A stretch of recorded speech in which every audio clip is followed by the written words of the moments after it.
Hi, my name is Chris, and this is Type 2 Talk. Today, I wanted to talk about what foods should you either consider eating or consider avoiding eating. So, the avoiding eating is actually an easier one to answer. Generally speaking, anything that's going to make your blood sugar spike really high is something that you want to consider avoiding. So, anything with a lot of simple carbs, anything with too many carbs, those are things to consider avoiding. Now, that being said, it's not always a straight and fast rule. For example, yesterday I had lunch at Outback Steakhouse. It's a restaurant here in America that likes to pretend it's Australian. It's Australian themed at best. But they have steak and they have a chicken dish that I like to get. Chicken dish, lots of protein, lots of fat, well, a reasonable amount of fat, which is actually really good for a type 2 diabetic because it actually helps slow the absorption of any other carbs. The other thing is it helps you feel full for longer.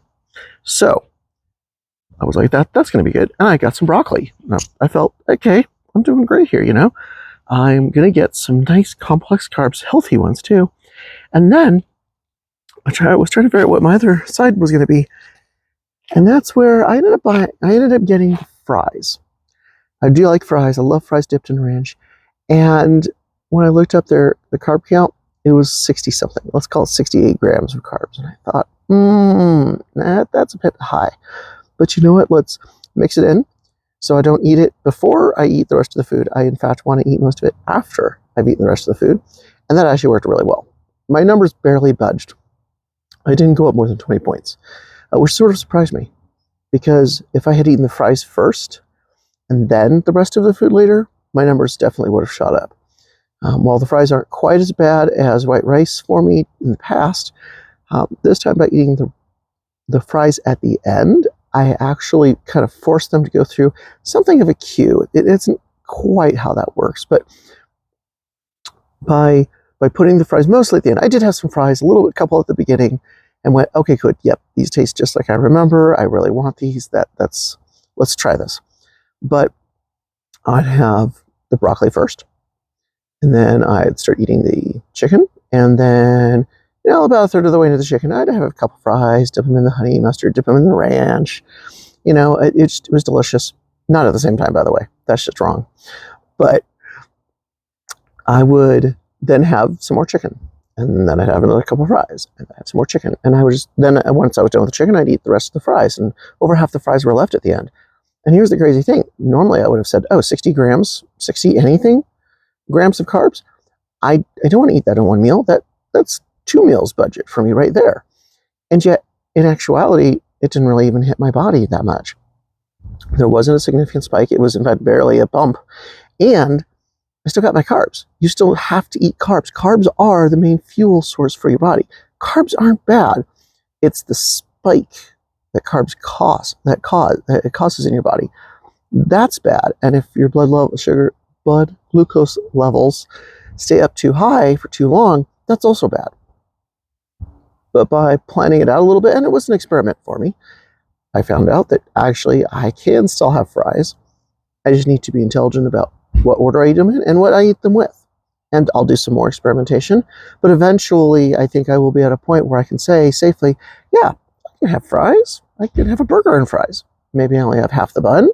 Maybe I eat the fries at the end. And I need to have some kind of veggies. But otherwise, I can eat relatively normally, which was something that day one, I was not at yet.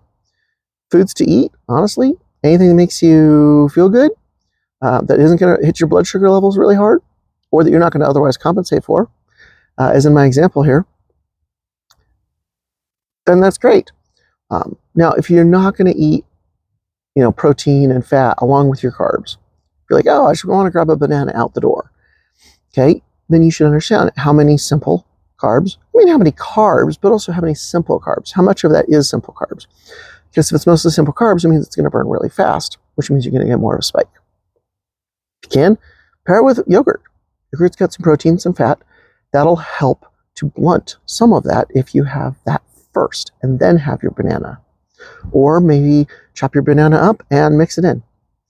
That'll help, again, blunt that sharp rise because your body doesn't necessarily process it perfectly in the order it comes in, but if you think of it as a cue, that's kind of how it seems to have that effect. So you can still enjoy your banana in the morning. You can enjoy your brownie. I had a dinner once where I had a salad, and then I had, it was supposed to be like a noodle and steak sauce thing, and they kind of forgot the sauce and they added peas instead, which was sort of weird for all of us at the table.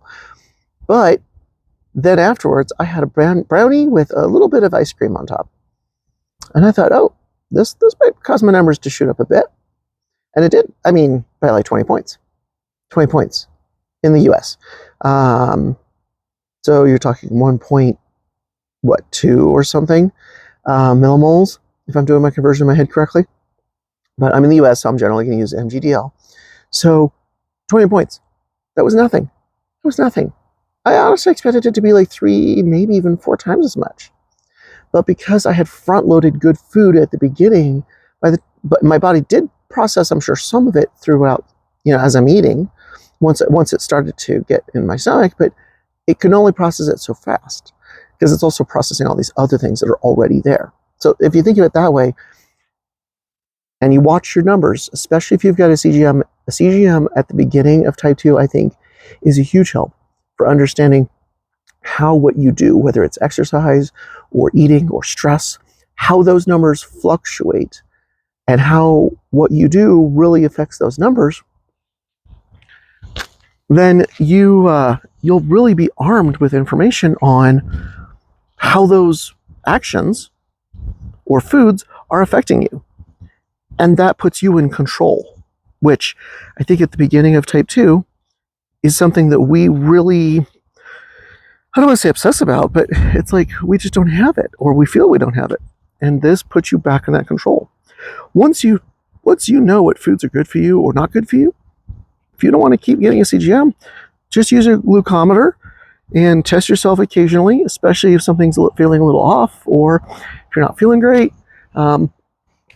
And honestly, even if you are feeling great and everything feels perfectly fine and you think, I'm perfectly well controlled, you should probably just use it occasionally anyways. So that way you kind of know that, yep, your numbers are on point, it's reasonable, so that way when you have your next A1C appointment, there's not a surprise for you and your doctor about what's going on. So, thanks, and you guys have a great day.